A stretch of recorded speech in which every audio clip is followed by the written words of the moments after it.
let's talk about translations for a minute, okay? Scripture that you understand is the point. The translation is not, okay?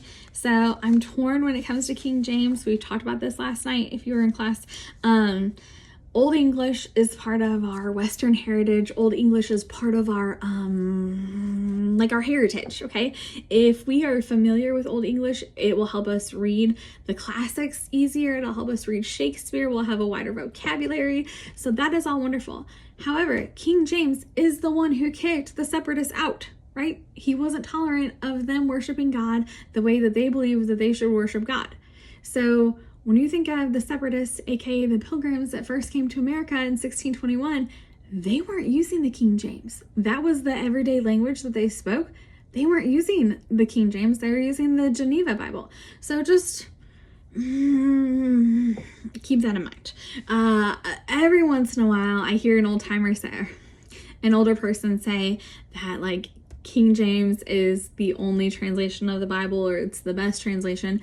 Like, context matters. Context matters. Okay, so yes, it's important. Yes, it has its place. Yes, this is part of our Western heritage.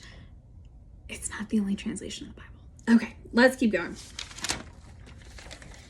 So these are very much generalities that, because you know me and you see me every week in class, I think you know my heart. You know that I am just trying to help, and we can definitely kind of deep dive a little further later. Okay, KJV, so King James Version, was published in 1611. It is a word for word, faithful to the original text, and it is great for literary studies, okay?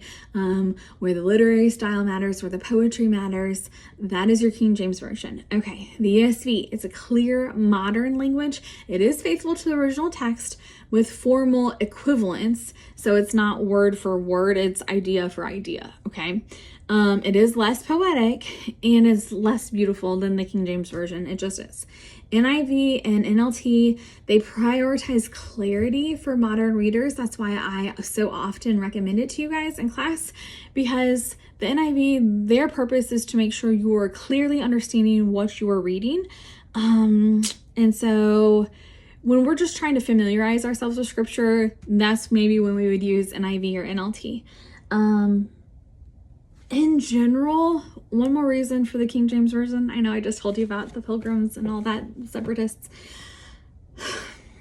The early theologians, the intellectual greats that wrote